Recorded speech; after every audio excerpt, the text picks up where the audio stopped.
Hello everyone. In today's video, we are going to see what is difference between primary key and unique key. If you go for the interviews as a fresher or experience, this must be a common question in many interviews.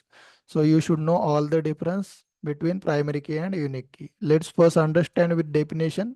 A primary key, a column, set of column that uniquely identify each row in a table, whereas unique key, a column or set of column that ensure all values in a column are unique. So it works on the table.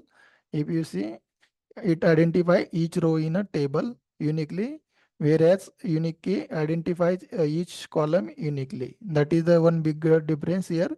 Then uniqueness, if you see, guarantees uniqueness and identify rows uniquely.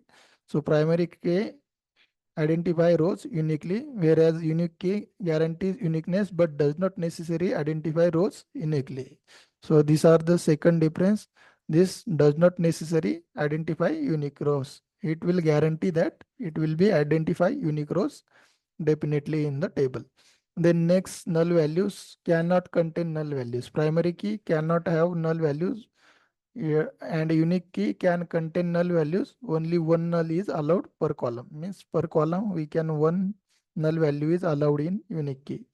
Next usage EPC typically used to uniquely identify each row in table, and it unique key used to enforce uniqueness on column or set of columns. So what where it will be used?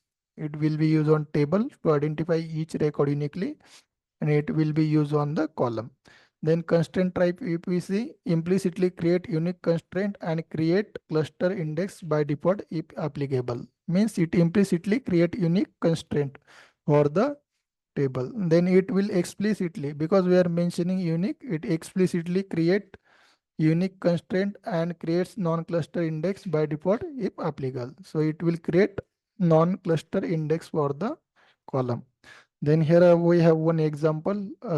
Here I have table employee in which employee ID will have primary key, and then second is table employees in which email will be unique key. If we see here in table employees, employee ID might be a primary key, and in table employees email might be unique key to ensure no two employees have the same email address.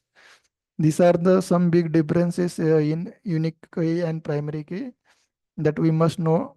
So I hope you have gained some knowledge from this video. Please like, share, subscribe to the channel. Thanks for watching. Thank you guys.